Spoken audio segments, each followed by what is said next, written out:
Hello বন্ধুরা, আমি আবারও চলে এসেছি নতুন একটি ইনফরমেটিভ ভিডিও নিয়ে। হিন্দু ধর্মের সবথেকে বড় উৎসব হলো দুর্গা পুজো।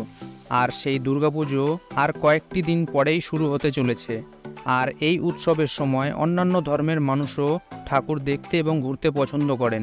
এবং আপনিও যদি ঠাকুর দেখতে এবং ঘুরতে পছন্দ করেন তবে ভিডিওটিকে একটি লাইক দিয়ে চ্যানেলটিকে সাবস্ক্রাইব করে দেবেন। কারণ আমি এই ভিডিওতে এমন একটি অ্যাপ্লিকেশনের বিষয়ে আলোচনা করব যেটি ব্যবহার করলে আপনার ঠাকুর দেখার ঝক্কিকে অনেকটাই কমিয়ে দেবে। তো বেশি দেরি না করে আজকের ভিডিও শুরু করা যাক।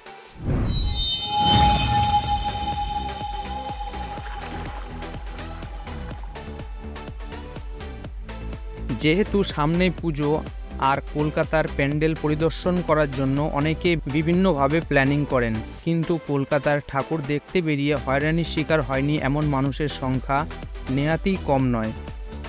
অন্যদিকে পুজো মণ্ডপে পৌঁছাতে অনেক সময় চরকি পাক খেতে হয়নি এমন মানুষ খুঁজে পাওয়া দুষ্কর। গাড়ি পার্ক করাতেও অনেক সময় সমস্যা দেখা দেয়। ঠাকুর দেখতে বেরিয়ে এই রকম হাজারো প্রশ্ন ও সমস্যার মধ্যে পড়েন আমজনতা। পুজো প্রেমিকদের কথা ভেবে চিন্তা করে ক্যানভাস স্বয়ম এই পুজোতে উপহার দিতে চলেছে এক বিশেষ ধরনের অ্যাপ। সেই অ্যাপটি হলো ডিজিটাল ক্যানভাস। জানা গিয়েছে শহরের সেরা 60টি পুজোর লাইভ লোকেশন এবং সেই পুজোর সংক্ষিপ্ত তথ্য, ছবি সব চলে আসবে আপনার হাতের ফোনে। পাশাপাশি বাংলার দুর্গা উৎসবের ইতিহাস, অঞ্জলি থেকে সন্ধি, পুজোর সময় সব থাকবে আপনার হাতের ফোনটিতে। এই অ্যাপের সুবিধা পেতে সম্পূর্ণ বিনামূল্যে প্লে স্টোর থেকে ডাউনলোড করে নিতে পারেন, অথবা আমি ডেসক্রিপশন বক্সে এই অ্যাপ্লিকেশনের লিঙ্কটি দিয়ে দেবো, আপনারা ওখান থেকেও অ্যাপ্লিকেশনটি ডাউনলোড করে নিতে পারেন এবং আপনিও হয়ে উঠতে পারবেন পুজোর একজন বিচারক। এই অ্যাপ থেকে আপনি ভোট দিতে পারবেন আপনার পছন্দের 5টি পুজোকে।